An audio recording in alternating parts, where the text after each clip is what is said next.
पवित्र श्रीमद् भागवत गीता, पवित्र चारों वेद, पवित्र कुरान शरीफ, पवित्र बाइबल, पवित्र गुरु ग्रंथ साहिब, पवित्र कबीर साहिब की वाणी में छुपे हुए गूढ़ रहस्य अर्थात तत्व को जानने के लिए कृपया अवश्य सुनिए जगत गुरु तत्वदर्शी संत रामपाल जी महाराज के मंगल प्रवचन।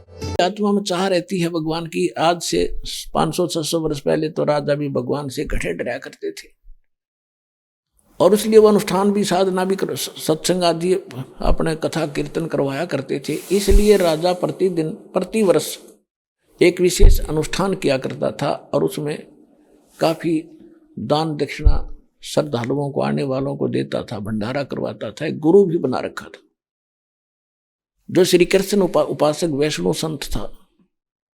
वैष्णव संत विष्णु जी के साथ साथ हम सभी जो शंकर भगवान को साथ ही पूजते हैं,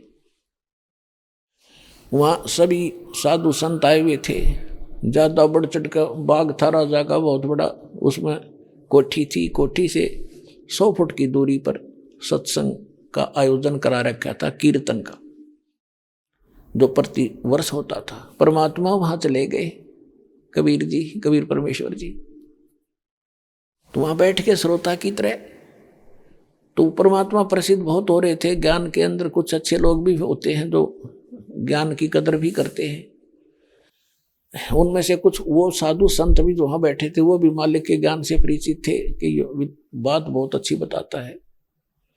कुछ एक ऐसे ही रसालु भी थे कि ये ब्रह्मा विष्णु महेश को नासवान बताता है, आज इसकी बोले खोल जज यहाँ बोल पड़े तो सब ने अपना अपना एक 10-10, 20-20 मिनट जो सत्संग सुनाना था सुना दिया। फिर एक ने कहा कि एक कबीर जी आप भी आ जाओ, आप भी 2 प्रवचन सुनाओ, संगत को कुछ ज्ञान बता दो। परमात्मा बोले सूरज के सामने दीपक का क्या दिखाऊं, आपने सब कुछ तो बता दिया है, अब आपने तो ऐसा ज्ञान दे दिया, मैं अपने दीपक का क्या रोशनी करूंगा, आपने सब सुना ही दिया। नहीं फिर भी आप बोलो बोलो बोलो, बहुत विवश कर दिया। परमात्मा बोले मैं बोल लूंगा तो दिल डांट लियो अपना, कहते मेरा पीछे पड़ लो, फिर मनु लाना दो, या तो मन रहने दो, मैं ना बोल लूँ, अगना बोल बोल बोल। और दूसरे थे वो गुरु जी राजा को बोला नहीं बोल बोल बोल क्यों ना। जब परमात्मा ने उनका करी हिंदी सारे की, गगन में आग लगी बड़ी भारी, गगन में आग लगी बड़ी भारी, जलगी दुनिया सारी, गगन में आग लगी बड़ी भारी। भाई ब्रह्मा जल गया, विष्णु जल गया, यो शंकर जला लटाधारी। परमात्मा ने इतनी बात कही थी, लागे नुकड़े कड़े देखे, कहने लगे सुन ले सारी। परमात्मा ने सारा कुछ बता दिया। 3 देव की जो करते भक्ति, उनकी कदे ना होवे मुक्ति। गुण 3 की भक्ति में ये भूल पड़ो संसार, कह कबीर निज नाम बिना कैसे उतरो पार। मालिक ने सुनाया सत्संग कि ये 3 लोक के चौधरी हैं, एक एक विभाग के मालिक हैं। इनके पिता ज्योत निरंजन काल है, इनसे ऊपर एक और सरब्रह्म है, अक्षर ब्रह्म है, अक्षर ब्रह्म से ऊपर परम अक्षर ब्रह्म है। उस परम अक्षर ब्रह्म परमेश्वर का संदेश लेकर आया हूं, उससे पूर्ण मोक्ष होगा। ये ब्रह्मा विष्णु महेश भी नासवान है। बस कितना कहना था, उड़ा पड़ गई किल की, ये क्या बकवास कर रहा है, तू बैठ जा, ये है वो परमात्मा बोले ले भाई बैठ गया मैं। इतने में एक गया राजा के पास, उन्हीं में से साधु संतों में से एक राजा, एक ऐसा निकम्मा आदमी आया है और हमारे हिंदू देवताओं की बेइज्जती करता है। वो मुसलमान दिखाई देता है, वहाँ बेइज्जती कर दी सारी सभा में, हमारे साथ हमारी तो नाक काट दी। राजा ने कहा एक नौकर भेजा, सिपाही छड़ीदार बोला उन्हें, लठाड़े ने डंडा लेकर, अगला उसको पकड़ के उसको बुला के लाओ। लेकिन राजा डरा करते थे, साधु संत के खसा नहीं करते। तो उसने कहा था उसको बुला के ला, भाई कौन है? तो उसने कहा, सिपाही ने जाकर कहा कि महाराज जी आपको राजा याद करते हैं, भगत जी आपको राजा बुला रहे हैं। परमात्मा बोले भाई राजा ने गरज होगी तो यहाँ आ जाएगा, वरना राजा से कोई काम नहीं। राजा को मेरे से काम है तो यहाँ आ जाए। अब यह बात सुनकर वो फिर 2-3 और साथ के छड़ी उस सिपाही के और नमक मिर्च लगा के राजा को कहा जी वो तेनू कहा उसको गरज होती यहाँ आ जाएगा। अब इस बात से उस बुद्धिमान होते हैं, राजा से बालक नहीं होते। उसने इतना तो महसूस किया कि भाई कोई आम भगत और संत नहीं है ये, ना तो राजा बुलाओ भाज जाओ और कह के न सोचे कि इनाम देगा। राजा खुद चला। जब वो नरेश वीरदेव सिंह बघेल 100 फुट की दूरी पर रहा और उनसे पूछने लगा कौन सा है वो भक्त। उन्होंने बताओ सामने बैठा है टोपी वाला। तब क्या हुआ, परमात्मा आसन पदम लगाए बैठे थे, जमीन से 1.25 हाथ ऊपर, यानी इतना ऊंचा, एकदम ऊंचे हो गए, नीचे कुछ नहीं, ऐसे ऊपर इतना हवा में बैठ के नो के नो आसन पदम लगाए। राजा देखे नो, और किसी को दिखाई नहीं, औरों को दिखे नीचे बैठे, राजा को दिखे 100 हाथ ऊपर। राजा के पसीने आगे जाके प्रणाम किया, ये तो आम भक्त नहीं है भाई। परमात्मा को प्रणाम किया। सारे श्रोता हैरान रह गए कि इसको ये कैसे क्या हो गया। तब राजा ने कहा कि भगवान हमारे घर चलिए, और साथ में गुरु जी तो जाना ही था, उसका जो पूर्व गुरु था वहां बैठ गया, पंडित जी था वो। तब पूछा कि जी आप बताइएगा, आप कैसे कहा कि ब्रह्मा विष्णु महेश से ऊपर भगवान है, ये है वो है। परमात्मा बोले ये कौन है? ये मेरे गुरु जी हैं। किस जाति से? ब्राह्मण है। राजा ने कहा ब्राह्मण है। ब्राह्मण है तो वेद गीता और पुराणों को जानते होंगे। हाँ जी, चारों वेदों गीता और पुराणों को कंठस्थ याद किए है। तो ब्रह्मा विष्णु महेश के माता पिता मैं बताता हूं और इनमें देख ले तेरी पुस्तकों में। देवी भागवत में 3 स्कंद में लिखा है ब्रह्मा विष्णु महेश। विष्णु जी स्वयं कहते हैं कि तुम शुद्ध स्वरूपा हो, सचित्र मोटा टाइप। गीता प्रेस गोरखपुर से प्रकाशित में आज के दिन दास बता रहा है, उसमें परमात्मा ने वैसे बताया था, वो तो संस्कृत में थी, उससे में ज्यादा थी। और विष्णु जी स्वयं कहते हैं कि हमारा तो जन्म और मृत्यु होता है, हम अविनाशी नहीं है। राजा ने कहा देख पंडित जी ने देखी, पुस्तक उड़द रही थी। नो बोला जी हाँ, नो पता भी गलत बोल दे राजा तेरी गर्दन कटवा देगा। सच्ची बुलवाई सारी। फिर परमात्मा ने बताया कि शिव पुराण में देख, विष्णु की उत्पत्ति लिखा है कि दुर्गा और काल से, सदा ब्रह्म रूपी सदाशिव काल से, और दुर्गा से इनकी विष्णु जी की ब्रह्मा की उत्पत्ति और शिव की उत्पत्ति हुई। उसमें विद्वेश्वर संहिता के अंदर देख, उसने सारा देखा। हाथ जोड़ लिया पंडित जी ने, अगजी तो फरिश्ता है, ताणक नहीं है। मैं ना इतने दिन हो गए इसको पढ़ते, कभी मेरी बुद्धि में नहीं आई ये बातें यहाँ लिखी है, हमारी आंखें बंद कर रखी थी, सारी साची लिखी है भगवान। हम भी धोखे, मैं भी धोखे में था। महाराज जी मैंने आपको मिसगाइड किया, माक्षमा चाहता हूँ। ये होते हैं ब्राह्मण के काम। ब्राह्मण सोच जो ब्रह्म पहचाने, और जान बुझ साची तजय करे झूठते ने, और ताकि संगत है प्रभु स्वप्न में भी ना दे। ये दुष्ट लोग जो 10-15 वर्ष से कूक रहा है, देख लो रहे ये संत ग्रंथों में क्या लिखा है, देख लो रहे संतो, तुम देखो जब संगत मानेगी।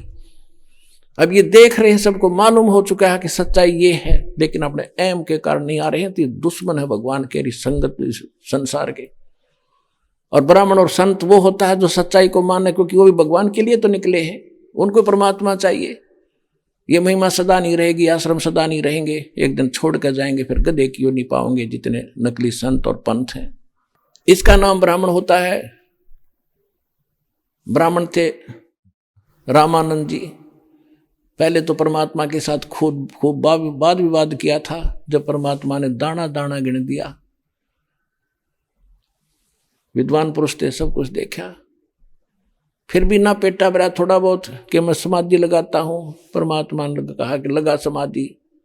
जहां वो अंतिम समय स्थान था उसका इस ब्रह्मांड के अंदर, वहां पहुंच गया। जब परमात्मा ने बताया कि ये है तेरा स्थान, और जब तेरी मृत्यु होगी, जब आप जाओगे राइट लेफ्ट साइड में, वहां 3 रास्ते हो जाते, त्रिवेणी है त्रिकुटी से आगे, और सीधा रास्ता ये ब्रह्म अंदर है। ये तेरे किसी मंत्र से नहीं खुलेगा, मेरे पास वो मंत्र है जिससे ये खुलेगा। परमात्मा ने उच्चारण किया, ब्रह्म अंदर खुला। तब रामानंद जी, स्वामी रामानंद जी को ऊपर ले गए, फिर ऊपर गए, सारे लोग दिखाए, सतलोक दिखाया। वहां अनंत कोट ब्रह्मांड के सिंहासन पर कबीर साहब वो 5 वर्ष के बालक जाकर विराजमान हो गए, और सब वहां ब्रह्मा विष्णु महेश जैसे करोड़ों खड़े वहां से हाथ जोड़े मालिक के सामने। इस अतिथि को देख करके रामानंद जी की आत्मा को वापस भेजा। सामने 5 वर्ष का बालक बैठा, वही कबीर दुल्हा चरणों में गिर गया। 105 वर्ष का ब्राह्मण, और समाज को एक तरफ पटक दिया और चरण लिए परमात्मा की। तो ब्राह्मण सोए जो ब्रह्म पहचाने, ब्राह्मण वही पंडित वही होता जो भगवान को पहचान ले, समाज को की ओर नहीं देखे, भगवान की ओर ही देखे। तो वीर सिंह बघेल ने नाम ले लिया, उसके उस गुरु ने भी दीक्षा ले ली। अब वो उस ब्राह्मण की दूसरे ब्राह्मण नहीं माने, उसको जात से डाल दिया। अब उसको ज्ञान हो गया परमात्मा का कि बाढ़ में जाओ ऐसा समाज जो भगवान से दूर करे। परमात्मा के सूक्ष्म ज्ञान में लिखा हुआ है, परमात्मा कहते हैं रतन जड़ाऊ मंदिर है, मंदिर माने महल, रतन जड़ाऊ मंदिर है, यानी पूरे महल में जैसे हम चिप्स चाप्स लगाते हैं ऐसे सारे में ये रतन लगे हों। रतन जड़ाऊ मंदिर है और लख योजन स्थान, जिसकी लाख योजन, 1 योजन में 4 कोस, 1 कोस में 3 किलोमीटर, जिसके 12 लाख किलोमीटर का क्षेत्र उसके अंतर्गत आता हो। इतना बड़ा वो प्रभावशाली प्रभु बना हो, और उसके महल के अंदर रतन लगे हुए हों सारे में। रतन जड़ाऊ मंदिर है और लख योजन स्थान, साकेट सगा न भेंटियो चाहे हो इंद्र समान। कहते हैं परमात्मा साकेट तो ईसा रिश्तेदार भी नहीं मिला जो इतना धनवान और जो भगवान से दूर करे, हमने उसकी जरूरत नहीं। साकेट सगा यानी रिश्तेदार रिलेटिव ना चाहिए, चाहे वो इंद्र स्वर्ग के राजा जैसा भी क्यों न हो। टोटे में भक्ति करे सोए सही सपूत, ये माया धारी मस्करे ना जाने कितने जालिए ऊत। अब क्या बताते हैं परमात्मा, वीरदेव सिंह बघेल ने दीक्षा ले ली, प्रथम मंत्र दिया। अब हम क्या करते हैं, मंत्र ले लेते हैं। प्रथम मंत्र तो एक फर्स्ट एड सी है आपकी, इससे आपकी आस्था भावना देखी जाती है कि इससे आप लग गए, इससे आपने परमात्मा का सच्चे ढंग से मर्यादा में रह के भक्ति करी तो परमात्मा आपको पूरा सहारा देगा, तो आप भक्ति से जुड़ जाओगे। उसके बाद फिर सतनाम दिया जाता है। अब वीरदेव सिंह बघेल को प्रथम नाम देकर परमात्मा चले गए और उसको बताया कि इस मंत्र का डेली ये 5 नाम दिया करते शुरू में, जो आपको 7 नाम अब दिए जाते हैं, ये बीच बीच के 5 नाम है जिनका गुरु ग्रंथ साहिब में जिक्र है। 5 नाम टनकार धुन, वो ये मंत्रों की धुन है, क्योंकि प्रत्येक ये ब्रह्मा विष्णु महेश शिव ये जितने हमारे भगवान हैं, देव हैं, इस शरीर के अंदर बने हुए कमलों में इनका दृश्य स्थल है। और ये ऊपर अपने लोक में रहते हैं, जैसे टीवी के अंदर हम देख सकते हैं उस चैनल को ऑन करके वहाँ का कार्यक्रम ऐसे ही यहाँ विद्यमान है, इनसे संबंधित है, तो इनका जाप करना है। उसके बाद सतनाम देते हैं। तो कुछ दिनों के बाद परमात्मा गए वीरदेव सिंह बघेल के घर पे कि देख का है पौधा मेरा लगा है कि नहीं, सिंचाई करनी, सत्संग सुनाना, ज्ञान सुना। ये आपको यहाँ नाम देने के बाद आपको यहाँ इसलिए बुलाया जाता है कि आपकी भक्ति बीज बोया है, इस ज्ञान से, सत्संग से, आशीर्वाद से धर्म पुण्य करवा के आपकी सिंचाई की जाएगी भक्ति के पौधे की, तब आप जड़ पकड़ेगा वो, तभी अंकुर फूटेंगे। तो परमात्मा ऐसे घर जाते थे जब संगत बहुत थोड़े हुआ करते थे, तो वहां गए तो राजा ने तैयारी कर रखी थी शिकार खेलने जाने की। शिकार खेलते जंगल में जाकर शिकार मारते, हिरण मारते। इन बका रखे थे नकलियों ने कि क्षत्रिय का काम होता है जंगल में जावे, हैं, और शिकार करते शेर भी आ जाओ उसे भी लड़े ताकि आपकी सूरवीरता बनी रहे। मेरे कर्म फड़वा दे। सूरवीरता तो वैसे ही है, भक्ति करे, भगवान का साथ सहारा ले, कुछ भी आपत्ति ना आवे। राजा ने 1 हफ्ते 10 दिन का प्रोग्राम बना रखा था, सब कुछ तैयारी कर रखी, कति सारा सामान घोड़ों पर लाद रखा और स्वयं बैठन ने तैयार हो रहा घोड़े पे चलने के लिए। परमात्मा पहुंच गए। परमात्मा गए तो उतर गया नीचे, बैठ गए 10-20 मिनट और फिर कहा, महाराज कैसे आना हुआ कि आपको ये इसलिए आया था बच्चा कि सतनाम देना था आपको, कि दे दो जी। नहीं अभी नहीं भाई, ऐसा कर तो आज यहाँ रुक और कल तेरे को सतनाम दूंगा। नु बोला जी ऐसा है, आज तो हमने पूरी तैयारी कर रखी है और चलो आप भी चलो, जंगल में सैर सपटे करके आएंगे, फिर कल दे दियो। परमात्मा बोले मैं तो जाता नहीं ऐसी पिकनिकों में, हमारी तो पिकनिक भगवान के भजन की है, कितना बैठ के कर लूंगा। पर नहीं मान्या, नहीं जी चलो जी। परमात्मा बोले मैं चलूंगा ना, पर तुम्हें शिकार कोई नहीं मिलेगा। तो वीरदेव सिंह कहने लगे, नहीं जी वहां से जंगल में जाएंगे, बहुत शिकार है वहां, तो बहुत बड़े हिरण है, मोरग है बड़े। ये परमात्मा चल पड़े। कबीर साहब एक घोड़े पर उनको बैठा लिया, जाकर टेंट लगा दिया। टेंट लगा दिया तो क्या हुआ, अब कुछ देर के बाद सबने पहले शिकार खोजने लगे इधर उधर। शिकार के साथ साथ जो है ना काफी दूर तक चले गए, सारी सेना भी, राजा भी। वो जो उनका मूल कैंप था वो कम से कम कई किलोमीटर दूर रह गया, 8-10-15 किलोमीटर वन में, जंगल में। तो वहां जब पहुंच गए, शिकार कोई मिला नहीं।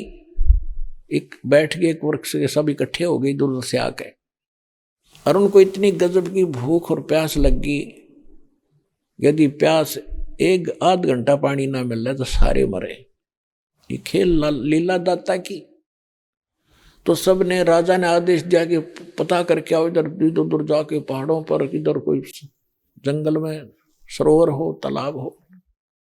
दूर दूर तक वो चले गए, कहीं कोई तालाब नजर नहीं आया।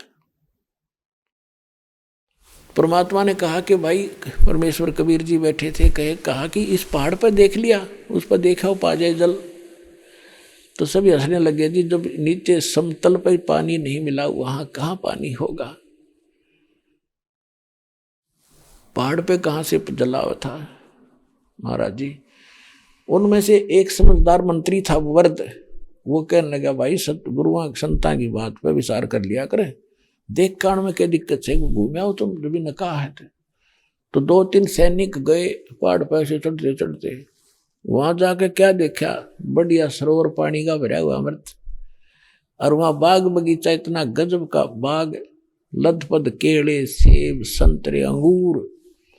उन आवाज लगाई, आ जाओ, बहुत बढ़िया जल है, बहुत सुंदर, यहाँ तो बाग है पूरा। तो सारे पहुंच गए फटाफट वहां पर। भूखे मरे थे पहले, तो तोड़ खाए छके, फिर नहाए उसमें और कुछ बांध लिए, ले चलन खातिर घोड़ा बदल लिए। जब चलने लगे, राजा भी बैठा घोड़ों पर, मालिक को भी बिठा लिया घोड़े पर, और चलते चलते राजा बराबर बराबर चल रहे हैं। राजा ने पूछा, हे भगवान, हे गुरुवर, भगवान की ऐसी लीला कि देख पहाड़ के ऊपर जल और बगीचा लगा दिया, कमाल होगा कि देखने में कितना सुंदर है। एकदम घोड़ा मोड़ कर देखा, वहां क्या देखा, ना जल ना कोई बाग, बस सूखे पत्थर पड़े। वापस फेर लिया मोड़ के, सारा घूम कर धक्के खा कर देखा, उड़ा कुछ भी कौन। और वो फल अंगूर तोड़ रखे, घोड़ा बदल रखे, वो नहरे वो उनके पास थे, सपना भी ना हुआ। तब कहा, गुरुवर ये क्या था, कैसी लीला मालिक की, कि भाई जहां से आए थे वो चले गए, थारा काम पूरा है, तुम चलो। मन के मुझे क्या मालूम क्या हुआ क्या नहीं। ने बोले नहीं, ये तो सब लीला आपकी है।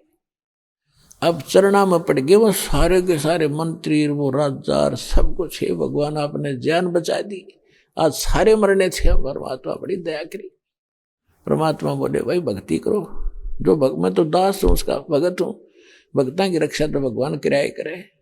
उनको इस तरह समझाने की चेष्टा करी दुर्बुद्धियों को। फिर घर पर आ गए, अपनी पत्नी से कहा, वह भी ना मान्या करती, नाड़ी पने मारी थी। ने बोली मैं तो माता की भगत हूं, ना छोड़ू माता ने। तब उसको बताया सारी कहानी। वह भी रो और चरण पकड़े, परमात्मा तो भगवान आ गए हमारे घर पे। तब परमात्मा ने, तब वीरदेव सिंह बघेल ने कहा कि भगवान सतनाम दे दो। नहीं, अभी तक तो तेरे बीज का अंकुर भी नहीं फूटा, तू शिकार खेलता फिर भगत है। खबरदार, आज के बाद शिकार खेला है या ऐसी बकवास करी है तो दोनों कान पकड़ लिए। और आपके अक्षेत्र में प्रतिबद्ध लगा दे, कोई शिकार नहीं खेलेगा। लगा दिया। परमात्मा बोले प्रथम दोबारा मंत्र लो और फिर सतनाम दूंगा। अपने आत्मा फिर जब लगे वो भक्ति करने तन मन धन से, फिर परमात्मा आए 2-4 महीनों के बाद। उनसे पूछा, बेटा भक्ति करते हो जी? और कुछ दिखाई नहीं देता, आपका दिया हुआ ये मंत्र डेली जाप करता हूं। तो परमात्मा ने, कबीर साहब ने सतनाम दिया उसको। अब उसके साथ साथ काशी में और भी बहुत से भक्त परमात्मा के हो गए थे कबीर साहब के। एक चंद्रप्रभा नाम की पंडितानी थी, विधवा हो गई थी, उसकी एक बेटी थी और वो परमात्मा से उपदेश ले रखा था। हम ऐसे बावड़े हैं, अनजान हैं, हम भगवान को नहीं पहचान पाए, इसी कारण से हम धक्के खा रहे हैं, कोई लाभ मिल नहीं रहा और भक्ति भी करते रहे। अब कुछ दिनों के बाद क्या हुआ, वीरदेव सिंह बघेल को ये पता चल गया था कि सार नाम भी बता रखा गुरुजी ने, सतनाम तो मिल गया। तो कहा भगवान सार नाम भी दे दो। परमात्मा बोले वे सार नाम के योग्य होगा तब दूंगा। 5-7 वर्ष के बाद फिर परमात्मा बोले भाई एक काम करें, तेरे को मैं सार नाम दूंगा, लेकिन मुझे उसमें एक ऐसे वस्त्र की आवश्यकता पड़ेगी। पड़ती नहीं, वैसे मालिक ने वो उसकी परीक्षा करनी थी, उसकी आंखें खोलनी थी, एक तीर से 2 शिकार करने थे। तो क्या कहा कि एक तेरी गुरु बहन है, चंद्रप्रभा नाम है, और ऐसे ऐसे उसके पास एक साड़ी है। साड़ी जैसे उसने वो साड़ी बताऊं कैसे बनाई है, अपने आंगन में बाड़ी बोई कपास का पौधा और गंगा जल से अपने सिर पर नंगे पैर लाकर उसको सींचा है और उससे कपास बनाई। कपास बनाकर वो रुई बनाई लोड का अपने हाथों से उसने काता है और अपने हाथों से उसने कपड़ा बुना है। उससे उसने एक धोती तैयार कर रखी है, साड़ी। वह तू साड़ी ला दे उस अपनी बहन से और फिर मैं तुझे सार नाम दे दूंगा। राधा ने कहा जी बहुत अच्छा। अब राधा ने सैनिक भेजे कि बहन को कहो ऐसे ऐसे राजा आ रहा है। परमात्मा बोले तो खुद जाना लेने के लिए? और भाई ऑर्डर नहीं। अकना जी मैं जाऊंगा, मैं तो भगवान चाहिए। तो राजा ने संदेशा भेजा उस बहन के पास। सैनिक चल ही पड़ते हैं, पहले ही पता लगते राजा वहां जा रहे हैं। उसको जाके कह दिया बहन ऐसे ऐसे राजा आ रहे हैं, वीरदेव सिंह जी। उसको ये मालूम था भगत है हमारा, ठीक है कोई बात ना भाई आ जाएगा। क्या बात हुई आज गरीब के घर पर राजा आवे? कुछ मन में दुख भी था कि राजा लोग बेसिक भक्ति करते हैं पर इनकी बुद्धि साबित ना होती, नीयत साफ नहीं होती, कोई गड़बड़ ना हो जाए। फिर भी वो दिल सा डांटना पड़े, मजबूरी थी। अलग से आसन लगा दिया। राजा पहुंच गया, बैठ गया, हाथ जोड़ के खड़ी होगी कि महाराज बोलो क्या आदेश है? परमात्मा बोले बहन एक प्रार्थना है, आदेश नहीं। मैं आपका भाई, आप मेरी बहन, गुरु बहन भाई हम, और बैठ जाओ आप भी। मैं एक आपसे एक वस्तु मांगने आया हूं, बहन नाटिए बचना। अब उस बहन ने कहा कि देखो आप राजा, हम रैयत आपकी प्रजा है, राजा का अधिकार पूरी प्रजा पर होता है, आपका सब कुछ है, मैं आपको नाट कैसे सकती हूं, पर ऐसी चीज ना मांगियो जो मुझे नाटना पड़ जाए। तब उसने कहा कि ठीक है बहन, मैंने सार नाम लेना गुरुजी से, और गुरुजी ने एक वस्तु पर मांगी है कि एक कपड़ा चाहिए, सफेद धोती स्वच्छ, और तब वो मुझे सार नाम देंगे। और आपके पास गुरुजी ने बताई है, परमात्मा और लड़की बोली, बहन बोली, महाराज जी मेरे पास तो घनी साड़ी धरी है, या भी कोई बात, 2 ले जाओ 10 ले जाओ।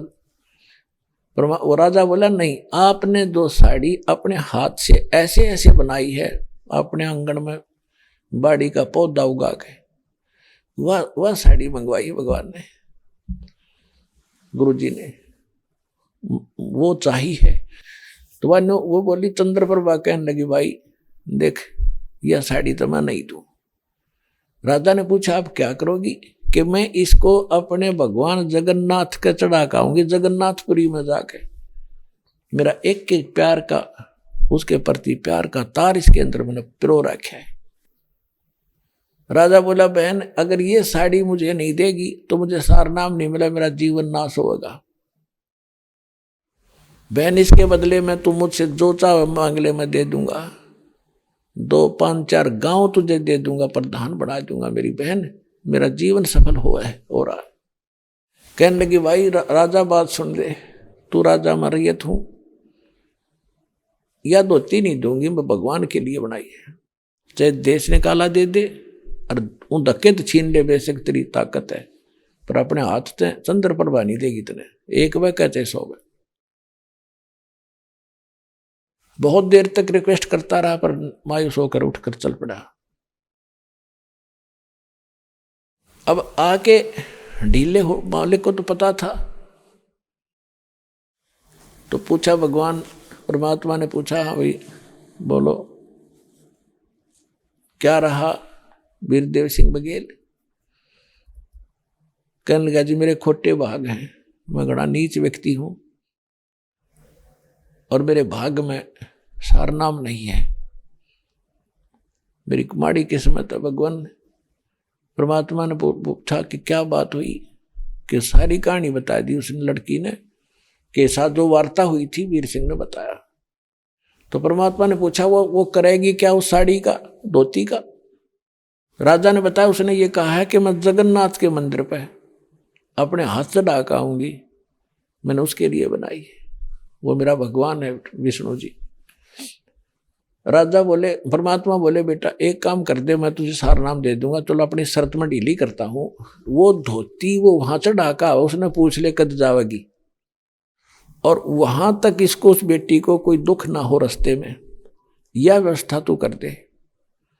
और जब वह धोती चढ़ा के आ जाएगी, अपने पैंट चढ़ा के आ जाएगी जगन्नाथ के, फिर मैं तेना आते नाम दे दूंगा। जब वह सुरक्षित आ गई तय, उसको दिक्कत नहीं आनी चाहिए कोई रास्ते में। राजा की खुशी का ठिकाना नहीं कि अपनी बहन ने बैलगाड़ी में, रथ में बैठा दूंगा, जैसे कहेगी वैसे भिजवा दूंगा, पालकिया में भिजवा दूंगा, 10 सैनिक साथ भेज दूंगा बॉडीगार्ड रूप में, ये तो बात मेरे हाथ में है। तो उसी समय उसने सिपाहियों से को भेजा और पूछा कि कब जाएगी बहन, और सारी बात बता दी। उसने बताया चंद्रप्रभा ने कि भाई मैं जाऊंगी, राजा को बोल दो फलाना दिन पूर्णवासी को वहां चढ़ाऊंगी जा करके, या जो भी दिन उसने बताया। तो राजा ने कहा, सैनिकों ने बताया कि राजा ने कहा कि आपके साथ हम सैनिक चलेंगे अपनी बहन की सुरक्षा के लिए, गुरुदेव का आदेश है, और कहो तो आपको रथ में बैठा कर ले चलें। वो बोली नहीं, पैदल जाऊंगी मैं, तो आते समय तो बेशक बैठ लूं, पर जाते समय जाऊंगी पैदल। तो राजा ने खाने पीने की व्यवस्था एक अलग से करके सैनिक साथ भेज दिए, ऊंट पर लादा या बैलगाड़ी में, जैसे भी। अब वो चल पड़े, वो बहन चली गई नहा धोकर सुबह सुबह, और वो थाली में रख के वह साड़ी, और पहुंच गई जगन्नाथ की जहाँ मूर्ति बनी हुई, 3 मूर्तियां दास भी देख कर आया था, भक्तों को दिखा कर लाया था। मैं कहा इन पत्थरा ने पूज के हम मोक्ष चाहते हैं। और उस मंदिर के साथ जगन्नाथ के मंदिर की स्थापना में कबीर परमात्मा की विशेष योगदान है, वो आपको बताया कई बार, इसलिए भक्तों को दिखाने के लिए दास गया था कि सच्चाई है। अंदर गई वो बहन चंद्रप्रभा, और आंखों में आंसू भर के भगवान के चरणों में धोती धर के ने बोली, है भगवान इस दासी किया तुझ भेंट स्वीकार करना। वो साड़ी वहां से उठी और बाहर प्रांगण में आकर गिर गई, और आकाशवाणी हुई कि हे महामूर्ख, जगन्नाथ तो काशी में बैठा है और कबीर और तू आ गई यहाँ पत्थर पूजन, और जाकर उसको दे दे, उसके चरणा में पड़ जाए, वो जगन्नाथ आया हुआ है। जगन्नाथ का अर्थ यो नहीं श्री कृष्ण जो सारी सृष्टि का मालिक स्वामी हो, उसको जगन्नाथ कहते हैं। अब वो बहन वहीं से रोने लगी थी कि मैं कितनी मामू रखूं, हे भगवान मैं समझने से कि गुरु जी आपको, हे परमात्मा आप कैसी मारे हो, हे परमात्मा मैं पापड़ हूं, मैंने कितना अपराध कर दिया। वहां से लगी थी रोने। साथ में सैनिक साथ गए थे, उन्हें सारी घटना देखी और 10, 15, 20 दिन में वापस आए हुए। उस दिन भी परमात्मा वीर देव सिंह बघेल के घर पर पहुंच गया कि आज इसका सामने सांग करूंगा सारा। अब पहले पता करा कबीर साहब की झोपड़ी पर, वहां से पता चला कि राजा के घर गए हैं। सो सारे के सारे सैनिक भी, बेटी भी, बहन भी वीर देव सिंह बघेल के घर पहुंचे। राजमहल में परमात्मा बैठे आसन, वो धोती को उठा के लाई थी, सिर पे धर के मालिक के चरणा में रख के रोन लाग रही बुरी तरह। अब बोल नहीं पा रही थी। राजा ने सोचा मेरी किस्मत बाड़ी, अरे बहन को कोई आपत्ति होगी, अरे ये सैनिक कहाँ चले गए थे, निकम्मे, इन क्यों ना रक्षा करी इसकी, देख के बात बनी क्यों रो रही है बहन, कोई दुख, इसको कोई दिक्कत आई है रास्ते में। अब मुझे सारनाम नहीं मिला। उसने एक सैनिक को बुलाया कि आरामजादो क्या हो गया इसको। उन्होंने बताया जी कुछ नहीं हुआ, बहन को सुरक्षित ले गए, सुरक्षित लाए हैं। और उसने सारी कहानी बताई जिसने वहां धोती चढ़ाई जाकर जगन्नाथ के मंदिर में, और इस बार धोती वहां से उठ कर बाहर आंगन में गिर गई। और आकाशवाणी हमने सुनी कि जगन्नाथ तो वो कबीर नाम से बैठा है तो काशी के अंदर, तू यहाँ धक्के खाना ही ना लाग, तेने शर्म नहीं आई, ले जा इस धोती को वहां उठा कर धर दे उसके चरणों में। अब राजा का पन लग गया, रोई तो भगवान बैठे थे, हम मूर्ख हैं, हम पहचान नहीं सके। तो परमात्मा कहते हैं गुरु मानस कर जानते ते नर के ये अंध, और हुए दुखी संसार में फिर अग गई उनके फल। एक तीर से 2 शिकार किए, वह मूर्ख गुरु की भगत परमात्मा घर बैठे और उस पत्थर मंदिर में जब धक्के खान गई। तो पुण्यात्माओं आपके लिए ये कहानी, ये कथाएं यथार्थ हैं और आपके लिए गाइडलाइन है। इस भक्ति रूपी पौधे को सफल करने के लिए, इस भक्ति रूपी लाल को सफल करने के लिए कबीर साहब कहते हैं गुरु मानुष कर जानते, वो तो खुद परमात्मा थे ही थे, इसमें तो कोई शक नहीं, जानो चाहे ना जानो तो भगवान ही थे।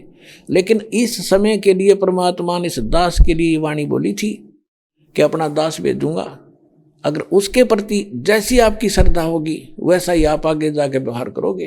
तो ये जो सच्चा ज्ञान, और ये ज्ञान भगवान ही दे सकता है, और भगवान के द्वारा उसका दास भेजा हुआ दे सकता। तीसरा इस पृथ्वी पर यू ज्ञान नहीं दे सकता, ना आज तक दिया ना दे सका। तो वो ज्ञान आज दास आपको वो गाइडलाइन बता रहा हूं, जहां आप हावल होते हो और जिस कारण से आप इस भक्ति गेम में फेल हो जाते हो। अब क्या बताया परमात्मा ने कि गुरु गोविंद कर जानियो, रहियो शब्द समाए, मिले जब दंडवत बंदगी, नहीं पल पल ध्यान लगावे। गुरु को परमात्मा मानकर चलिएगा और उनके वचन पर पालन करते रहना, उनके द्वारा दिए गए शब्द यानी नाम का सिमरण करते रहना।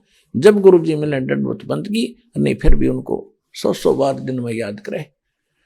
इस प्रकार आपकी सफलता होगी। अन्यथा जैसे माता गर्भ को रखे यत्न बनाए, ठेस लगे तो छन होवे, तेरी ऐसे भक्ति नसावे।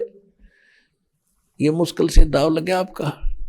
पहले तो ज्ञान समझ मान का कोई नहीं, जल्दी से 100 तक खरपतवार पैदा होंगे, ये कैसे हो गया, वो कैसे हो गया, ये सारी अग्रम अग्रम यो ज्ञान छोड़ नहीं, जब पढ़ेंगे और सुने गए थे एक दिन सेट कर देगा। सारी जो हमारे अंदर जो भरा हुआ था वो अज्ञान, वो धीरे धीरे साफ हो जाएगा, उसमें समय लगता है। और फिर आपको नाम मिल गए, सतनाम मिल गया, तो सार नाम का भी परमात्मा ने आदेश दे रखा, दास को खोल दे पिटारा, खजाना खोल दिया तुम्हारे लिए। जिसके लिए ऋषि महर्षि सिर पटक कर चले गए, शरीर गाल कर चले गए, उनको ये रतन नहीं मिला जो आज आपके ऊपर सहमत धक्के तो खिला रहा परमात्मा आपको। आप कितनी अच्छी आत्मा हो, इसका आइडिया आपको नहीं हो सकता, लेकिन इस जोरी को है। लाल की कीमत वो कितना कीमती होता है। परमात्मा आप उन आत्माओं में से हो, गोता मारूं स्वर्ग में, अर्जा बैठू पाताल, कह कबीर ढूंढता फिरूं अपने हीरे मोती लाल। आपके लिए भटक रहा है। परमात्मा कहते हैं मैं रोवत हूं सृष्टि को, और ये सृष्टि रोए मोहे, गरीबदास इस योग को। अब समझ नहीं सकता कोई, ये तो भगवान भगवान करते। पर्वत पर्वत में फिरा कारण अपने राम, राम जैसे संत मिले जिन सारे सब काम यहां सरेंगे। मोक्ष भी आपका होगा, कंप्लीट मंत्र मिलेंगे, और पूरा घर में भी सुख, शरीर में भी सुख, और जहाज में बैठ के जाओगे। ये सत्कर्म मान लेना, जब लगे रहे तो नियमित रहना।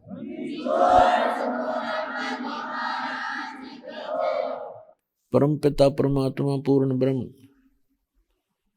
सर्व सृष्टि रचनहार कबीर परमेश्वर जी की असीम रजा से आप सभी पुण्यात्माएं सत्संग सुनने के लिए उपस्थित हुए। सत्संग सुनने को उन्हीं पुण्यात्माओं को मिलता है जिनके ऊपर परमात्मा की एक विशेष रजा होती है। अन्यथा ये इंसान कितना ही चतुर बना रहे, कितनी उसकी महिमा बनी हुई हो, कितना ही वो धनी हो, कितना ही वो राज्य पद पर उपस्थित हो, जब तक इस प्राणी को सत्संग नहीं मिलेगा, इसका मानव जीवन व्यर्थ है। तब तक ये केवल अपना पूर्व जन्म के किए हुए पुण्य और पापों का भोग ही भोग रहा होता है। भविष्य का उसके पास कोई भी विकल्प नहीं होता। उस जो मनुष्य जीवन का मुख्य उद्देश्य है उसका ज्ञान उसको नहीं हो पाता जो प्राणी सत्संग में नहीं आता। प्रथम तो मानव शरीर बहुत ही दुर्लभ बताया है। सभी सद्ग्रंथों ने, सभी महापुरुषों ने और स्वयं परमेश्वर ने भी आकर हमें यही राय दी है, मानुष जन्म दुर्लभ है, ये मिले न बारंबार, तरवर से पत्ता टूट गिरे वो बोर न लगता डर। मानुष जन्म पाए कर जो नहीं रटे हरि नाम, जैसे कुआ जल बिना बनवाया क्या काम।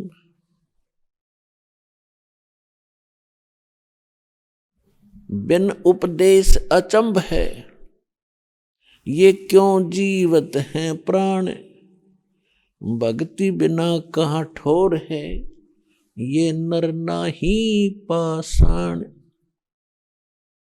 अगम निगम को खोज ले, बुद्धि विवेक विचार, उदय अस्त का राज मिले, तो बिन नाम बेगार। पृथ्वीपति चकवे गए, जिनके चक्र चलंत, ये रावण सरीखे कौन गिने, ऐसे गए अनंत। सर्व सोने की लंका थी, वो रावण से रणधीरम, एक पलक में राज बिराजी, जम के पड़े जंजीरम। परमपिता परमात्मा अपने बच्चों को इस काल के जाल से निकालने के लिए, यथार्थ ज्ञान बताने के लिए वो स्वयं ही यहाँ आते हैं। और जब परमात्मा आते हैं तब तक हम इन काल के दूतों द्वारा अज्ञान के अंदर इतने ओतप्रोत कर दिए जाते हैं कि हम उस ज्ञान को सुनना भी पसंद नहीं करते। आज से 600 वर्ष पहले परमात्मा इस कलयुग में स्वयं आए थे, सन 1398 में, और सन 1518 तक 120 वर्ष कबीर परमेश्वर जी एक जुलाहे की भूमिका करके और साथ में ये तत्व ज्ञान प्रचार किया करते थे। उस समय परमात्मा हमें यही ज्ञान दिया करते थे कि तुम यहां के वासी नहीं हो। और वो परमात्मा जिन महापुरुषों को मिले हैं उनको भी यही ज्ञान दिया, उनको अपने से परिचित कराया। उनमें से कौन कौन वो महापुरुष हैं कलयुग के अंदर जो दास के नॉलेज में है, तो उन महापुरुषों को परिचित कराया अपने से। तो वो महापुरुष कौन कौन हैं? आदरणीय धर्मदास साहिब जी, आदरणीय मलुकदास साहिब जी, आदरणीय नानक देव साहिब जी, आदरणीय दादू साहिब जी, आदरणीय गरीबदास साहिब जी, गांव छुड़ानी जिला झज्जर हरियाणा वाले, आदरणीय गीसा दास साहिब जी, गांव खेकड़ा जिला बागपत उत्तर प्रदेश वाले, आदरणीय स्वामी रामानंद जी काशी वाले। इन महापुरुषों को परमात्मा मिले और उन महापुरुषों ने भी परमात्मा से प्राप्त ज्ञान को हमारे को बताने की चेष्टा की, लेकिन हम नहीं समझ सके इसका कारण क्या था। आइए अब हम उन श्रद्धालुओं के अनुभव जानते हैं जो जगत गुरु तत्वदर्शी संत रामपाल जी महाराज जी से दीक्षा प्राप्त कर चुके हैं तथा उनके द्वारा बताए गए भक्ति मार्ग पर चल रहे हैं। सर नमस्कार। सत साहिब जी। सर क्या नाम है आपका? मेरा नाम जसपाल दास है जी और मैं लुधियाना पंजाब से हूँ जी। सर संत रामपाल जी महाराज से कब जुड़े आप? हम संत रामपाल जी महाराज जी से 2014 में से जुड़े हम। कौन से महीने में सर? तकरीबन 6वें महीने में जुड़े हम। सर संत रामपाल जी महाराज की शरण में आने से पहले आप क्या भक्ति साधना करते थे? संत रामपाल जी महाराज जी से जुड़ने से पहले हम बाबा बालकनाथ जी की भक्ति करते थे।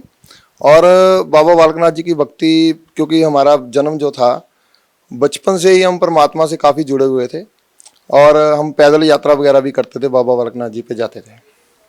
सर आप संत रामपाल जी महाराज की शरण में कैसे आए? संत रामपाल जी महाराज जी की शरण में हम इंटरनेट के जरिए से जुड़े थे परमात्मा की शरण में, क्योंकि परमात्मा की कृपा से हमारा कारोबार पहले ही अच्छा था, काफ़ी अच्छा, परमात्मा की कृपा से बहुत अच्छी सेटिंग है, अब भी है, पहले भी थी। जैसे कि मन में काफ़ी तड़प थी भी, परमात्मा कहाँ है, परमात्मा कैसे मिलेगा। हम इतनी दूर से धक्के खाते, लुधियाना से पैदल बाबा बालकनाथ की गुफा पर जाना, फिर आना, 10-10 दिन के सफ़र में ही लगा देना, पैदल चलते चलते हमारे पैरों में छाले पड़ जाने, इतना मुश्किल हो जाना कि हमको आते 3-4 दिन तो होश ही नहीं रहती थी भी क्या यार, किधर। हम यही सोचते रहते थे हमको परमात्मा क्यों मिलेगा, कैसे मिलेगा, कैसे मिलेगा परमात्मा। हम यही सोचते रहते थे भी ये परमात्मा, हम इतनी दूर जाते हैं, इतनी दूर आते हैं। और सबसे बड़ी बात मन में ये ठेस लगती थी भी, अगर परमात्मा पहाड़ों में है तो 2 रुपये वाली चीज़ पहाड़ों में 20 रुपये की बिकती है। अगर यहाँ पर परमात्मा है तो वो अंधे क्यों नहीं हो जाते लोग जो 2 रुपये वाली चीज़ 200 रुपये में या 20 रुपये में बेचते हैं। और भीड़ के समय वहाँ पर जो 10 रुपये, 100 रुपये या 200 रुपये नाइट वाला कमरा 5-5 हज़ार रुपये नाइट में चल रहा है। क्या चक्कर है, ये परमात्मा है या कोई ड्रामेबाजी है। यही चक्कर में हम सोचते रहते थे भी परमात्मा हमको कहाँ मिलेगा, कैसे मिलेगा। और कई बार तो ऐसे मन में आ जाता था भी, हे परमात्मा मेरा सब कुछ ले लो, जो आपने मेरे को दे दिया है वो भी ले लो, लेकिन मेरे सामने आ जाओ, मुझको पता तो लग जाए परमात्मा है कौन। तो फिर संत रामपाल जी महाराज के बारे में आपको इंटरनेट के थ्रू कैसे पता चला? कैसे आपको लगा कि संत रामपाल जी महाराज सही भक्ति बता रहे हैं? जैसे कि परमात्मा पाने की तड़फ बहुत देर से थी और एक दिन मन में आया भी परमात्मा कहाँ है, कैसे है। दुनिया इंटरनेट के माध्यम से हर चीज़ खोज लेती है, क्या हमको परमात्मा भी मिल सकते हैं। फिर बैठे बैठे एक दिन बस नेट लगवाया घर पे और शुरू हो गए। रात को काम से आए 10 साढ़े 10 बजे नेट लगाना शुरू किया और हु इज़ गॉड लिख करके सर्चिंग शुरू कर दी। और हु इज़ गॉड लिखने के बाद आया तो कुछ नहीं, मन में आया चलो यहाँ पर डेरा ब्यास है, पूरा इंडिया लेवल का एक बहुत हाई स्केल का इनका सर्कल है, क्यों ना हम इनका ज्ञान सुने, ये क्या बताते हैं, कैसे बताते हैं। देखते हैं, अगर बढ़िया लगा तो जुड़ जाएंगे, नहीं तो कोई बात नहीं है। और नेट पे हमने 3 रात लगातार डेरा ब्यास का सत्संग सुना और कुछ समझ में नहीं आया, समझ में आता भी था, लेकिन हर बार हर पॉइंट कबीर साहब जी से लिया जाता था। जैसे कि वो अपने सत्संगों में बताते थे, कबीर साहब ये कहते हैं, कबीर साहब प्यार से ये समझाते हैं। चलो छोड़ा, कोई बात नहीं। 3 रातें उनका सत्संग देखा। उसके बाद हमारी जो पत्नी है, धर्म पत्नी, उन्होंने डेरा सच्चा सौदा से नामदान लिया हुआ है बचपन से ही। घर वाले बोलने लगे भी आप सच्चा सौदा से जुड़ जाओ। हमने कहा चलो कोई बात नहीं, इनकी भी चेक करते हैं। नेट पर हमने सच्चा सौदा का पूरा सत्संग 20-25 मिनट का देखा। सत्संग देखने के बाद जब उनकी ड्रामेबाजी देखी तो हमको समझ नहीं आई। एक तरफ वो बोल रहे थे भी अपना एक सादगी से जीवन जियो, अच्छे तरीके से जीवन जियो, और बाद में वो कहते I am a love charger, तो हमारी समझ से बात बाहर हो गई। उसके बाद जब मैंने इनका हमने सत्संग सुना तो ये भी यही बता रहे थे भी कबीर साहब ये कहते हैं, कबीर साहब वो कहते हैं। फिर मैंने सोचा अगर सभी तरफ कबीर साहब हैं तो क्यों ना हम कबीर साहब को फॉलो करें। और मैंने सत्संग बाय कबीर साहब लिखकर जब नेट पर सर्च मारी तो संत रामपाल जी महाराज, टिपानिया ब्रदर्स और काफ़ी राम दोदरे कुछ ऐसे करके नेट पर खुला। तो काफ़ी देर मैं टिपानिया ब्रदर के सॉन्ग सुनता रहा। उसके बाद जब परमात्मा का संत रामपाल जी महाराज का सत्संग सुना तो मेरी समझ से बाहर हो गया भी इतने अच्छे विचार और हर चीज़ विद प्रूफ तो समझना चाहिए। जब तकरीबन मैं 18 रातें लगातार संत रामपाल जी महाराज का सत्संग देखता रहता और इंटरनेट के जरिए देखता ही रहता, मेरे को ये नहीं पता लगता भी मैं रात के 10 बजे बैठा हूँ और कब सुबह के 5 बज गए हैं। इतना ये एक टाइम पास आप मत समझिए, इतनी गहराई थी। जब मैंने बातें करनी अपने परिवार से, अपने पिताजी से बातें करनी, अब तो वो एक्सपायर हो चुके हैं, उनसे मैंने बातें करनी। मैंने कहा पापा जी आप देखिए ये ब्यास वालों के नामदान बता रहे हैं भी वो ओंकार, ररंकार, सोहम, सतनाम और ज्योत निरंजन ये 5 अक्षर देते हैं। जब मैंने अपने पिताजी से ये बात कही, पिताजी कहते फिर लगाओ। फिर जब लगाया तो पिताजी ने अपना संत रामपाल जी महाराज के मुख से जब सुना भी ओंकार, ररंकार, सोहम, सतनाम और ज्योत निरंजन ये 5 अक्षर देते हैं, हमारे पिताजी ने बोला भाई ये गुरु पूरा है, निकल जा, इससे पूरा गुरु और दुनिया में कोई नहीं है। सर जब आपने संत रामपाल जी महाराज से नाम दीक्षा ली, उनकी शरण में गए, तो सर आपका पहला एक्सपीरियंस क्या रहा? जैसे कि मैं संत रामपाल जी महाराज के पास जब पहुंचा, सबसे पहला एक्सपीरियंस तो ये हुआ, कारोबार परमात्मा की कृपा से अच्छे थे हैं, मन में कुछ अहंकार भी था। मैं स्टेशन पर पहुंचा, बरवाला के बारे में पूछा, वो कहते हैं जी एक पैसेंजर जाती है जी लुधियाना से बरवाला। हमने सोचा भाई हम पैसेंजर पे नहीं जाएंगे, ये सच्चाई है, इसको मजाक मत समझिएगा। हमने कहा भी हम पैसेंजर पर नहीं जाएंगे, हम तो फास्ट ट्रेन पर जाएंगे। हमारे इतने दिन कैसे बुरे हो गए, हम पैसेंजर पर सफ़र करने शुरू कर देंगे। क्योंकि मन में अहंकार बहुत था, क्योंकि जुड़े ही पहले ऐसी जगह थे जहाँ पर मान बढ़ाई बहुत, फर्स्ट पॉइंट मान बढ़ाई होती थी, हमने ये करना है, हमने वो करना है। हमने टिकट ली, अम्बाला पहुँचे, अम्बाला से फिर बाय बस हम संत रामपाल जी गुरु जी के पास पहुँचे। वहाँ पर जाकर सत्संग सुना, ज्ञान को समझा। उसके बाद कुछ भक्तों से डिस्कस हुआ। फिर जब हम नाम दीक्षा लेकर संत रामपाल जी महाराज जी के पास गए उनके दर्शनों के लिए, तो संत रामपाल जी महाराज बोले आ गए, आपको तो बहुत जल्दी थी, आप तो एसी ट्रेन में जाने वाले थे।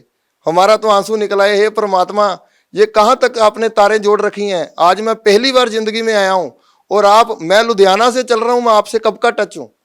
वो बोलने लगे संत रामपाल जी महाराज, अरे आ गए तुम तो भगत जी, बहुत लेट हो गए, परमात्मा जानता हम कैसे पहुंचे यहाँ। सर संत रामपाल जी महाराज से नाम दीक्षा लेने के बाद आपको और क्या लाभ मिले? लाभ देखिए जी, पैसे का लाभ या और भी जो भी लाभ थे ये तो परमात्मा की कृपा से पहले ही बहुत थे। लेकिन एक बात मैं ये भगत समाज से कहना चाहता हूँ, ये एक पहला इंसान है, पहले भी बहुत लोग आए हैं और आ रहे हैं, दिन ब दिन करोड़ों की दुनिया में, करोड़ों की अपना लाइन में संगत आ रही है। मेरे साथ क्या हुआ, परमात्मा ने अपना वादा पूरा किया। मैंने पहले कहा हे परमात्मा मेरा चाहे तू सब कुछ ले ले, लेकिन मुझको पता लग जाए भी परमात्मा है कौन। संत रामपाल जी महाराज जी से जुड़ने के बाद मेरा काम दिन ब दिन डाउन होना शुरू हो गया, लेकिन मैं अपनी जगह से नहीं हिला। मेरे घर वाले, मेरी वाइफ, मेरे सभी रिश्तेदार बोलने लगे तेरा दिमाग खराब हो गया, तू गुरुजी के पास चला गया, तेरा कारोबार डाउन हो गया, पापा हॉस्पिटल में दाखिल हो गए, एक्सपायर भी हो गए, तू इनको छोड़ दे। मैंने कहा नहीं भाई, वो वादा पूरा कर रहे हैं। मैंने बोला है चाहे मेरा सब कुछ चला जाए लेकिन मेरे को परमात्मा की नॉलेज आ जाए।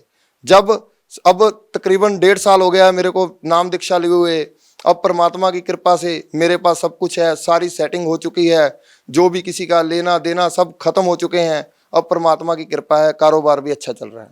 हमारे को ऐसी बात कभी भी मन में नहीं आई कि हमने संत रामपाल जी महाराज को गुरु बनाकर कोई गलती की। हमने गलती क्यों की, कैसे की? गुरु, जैसे कि हमारे पंजाबी में कहावत है, दूध पियो छान के, गुरु बनाओ जान के। गुरु को अच्छी तरह से सोच के, समझ के, विचार कर ही, हम एक पंजाबी लोग ऐसे हैं जो कि परमात्मा की कृपा है, पूरे वर्ल्ड को पता है पंजाबी लोग कभी मार नहीं खाते हैं। हम कैसे मार खा जाएंगे भी ये गुरु गलत है या सही है? क्योंकि पंजाबी लोग, खास करके जो पंजाब के लोग हैं, वो परमात्मा की बानी से, श्री गुरु ग्रंथ साहिब जी से, और तकरीबन जैसे कि गुरु जी भी बताते हैं भी, जो पंजाब के लोग हैं वो बानी में और परमात्मा में इतने दृढ़ हैं, वो कभी धोखा नहीं खा सकते हैं। हमने जब भी देखा, क्योंकि संत रामपाल जी महाराज जो भी प्रूफ बताते हैं, जो भी बताते हैं, जितना भी समझाते हैं, सभी वेदों और ग्रंथों के हिसाब से बताते हैं। हम पढ़ा लिखा समाज हैं, अगर हम भी ना समझे तो फिर क्या फायदा? सर, आज तक जितने भी संत, महंत, धर्मगुरु हुए हैं, उन्होंने कबीर साहिब जी को संत, सतगुरु या कबीरदास जी कहकर संबोधित किया है। लेकिन संत रामपाल जी महाराज मात्र एक ऐसे संत हैं जिन्होंने कबीर साहिब जी को एक भगवान के रूप में प्रस्तुत किया है। सर, क्या आधार है कि संत रामपाल जी महाराज कबीर साहिब जी को भगवान की उपाधि देते हैं? इसको स्पष्ट कीजिए। सर, ऐसा है, जैसे जिसकी सोच है वो वैसे ही बात करेगा। जितने भी इस समय दुनिया में संत हैं, संत रामपाल जी महाराज को छोड़ करके वो सारे तकरीबन दंत कथा या सुना सुनाया ज्ञान ही सभी को बता रहे हैं। संत रामपाल जी महाराज जी ही केवल एक ऐसे महान संत, तो आपके माध्यम से मैं कह रहा हूं, जबकि वो पूर्ण परमात्मा कबीर साहब ही हैं हमारी सोच के अनुसार। लेकिन संत की उपाधि मैं इसलिए दे रहा हूं, आप संतों पर बात कर रहे हो। इस समय पूर्ण संत रामपाल जी महाराज अगर संत की तरफ से सोचे तो वो पूर्ण संत हैं, हमारी तरफ से वो पूर्ण परमात्मा है।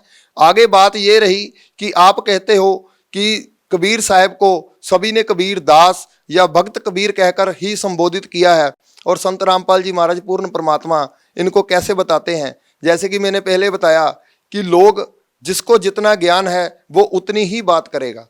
अब संत रामपाल जी महाराज वेद और शास्त्र के अनुसार बता रहे हैं अभी पूर्ण परमात्मा कौन है। जैसे कि मैंने पहले भी बताया, हम पंजाब से हैं।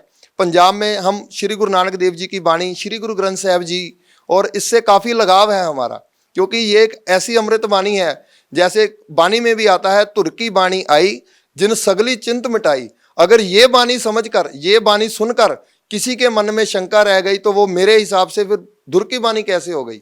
जैसे संत रामपाल जी महाराज बताते हैं 721 नंबर पेज पर पूर्ण परमात्मा का पूरा बख्यान है भी, पूर्ण परमात्मा श्री गुरु नानक देव जी के हिसाब से दुनिया में कौन है। ऐसे 721 नंबर पेज पर लिखा है, यक अर्ज गुफ्तम पेश तो तर गौसकुन करतार, हक्का कबीर करीम तू बेऐब परवरदिगार।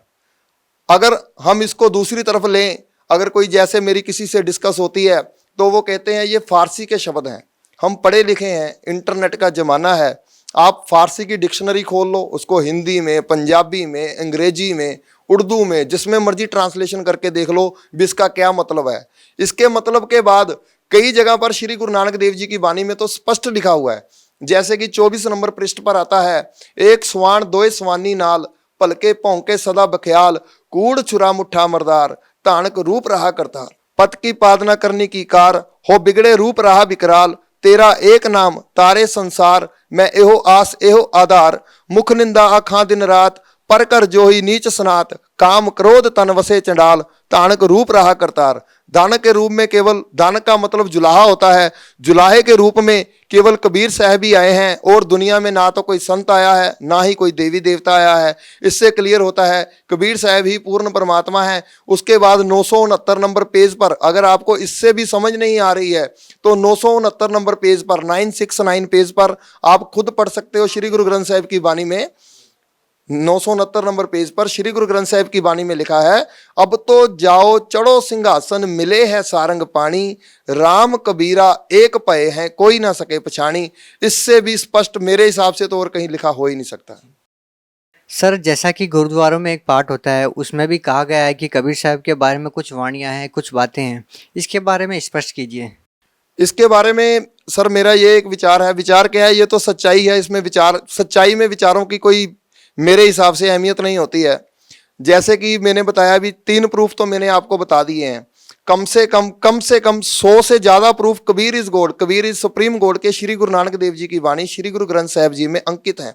जैसे कि वहां वाणी में रोज आरता होता है, देवी देवताओं की आरती होती है, पूर्ण परमात्मा का आरता होता है। उसमें बताया जाता है, सुन संध्या तेरी देव देवाकर, अदपत आद समाई, सिद्ध समाध अंत नहीं पाया, लाग रहे शरनाई, ठाडा बर्मा निगम विचारै, अलख न लखया जाई, तत् का तेल नाम क्या बाती, दीपक ले उजियारा, जोत लाए जगदीश जगाया, बूझै बूझा पंज बाजे, संगे सारंग कबीर दास तेरी आरती कार निर्वाणी, गोपाल जो जन तुमरी भगत के काज सवारता।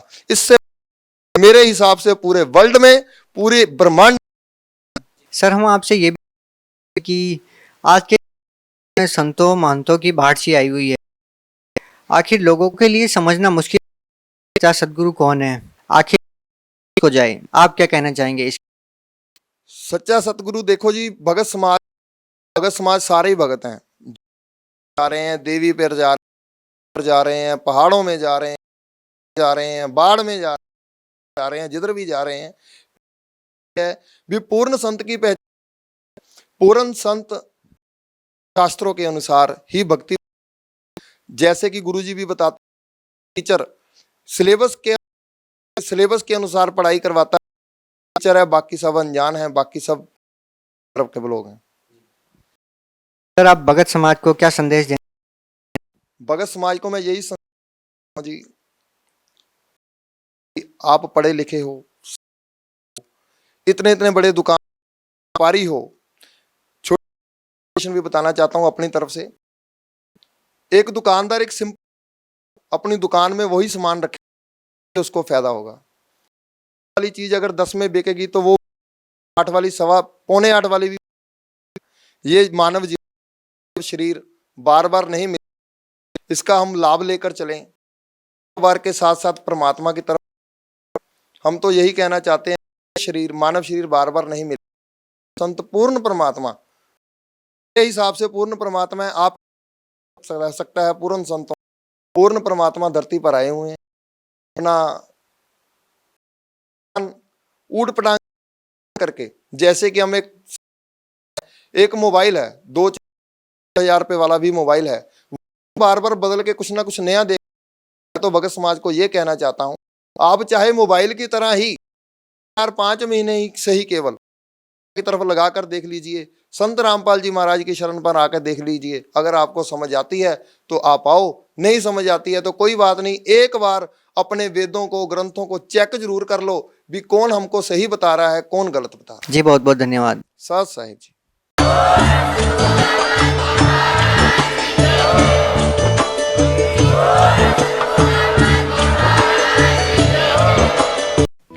आप सुन रहे थे जगत गुरु तत्वदर्शी संत रामपाल जी महाराज के मंगल प्रवचन। अधिक जानकारी के लिए संपर्क करें।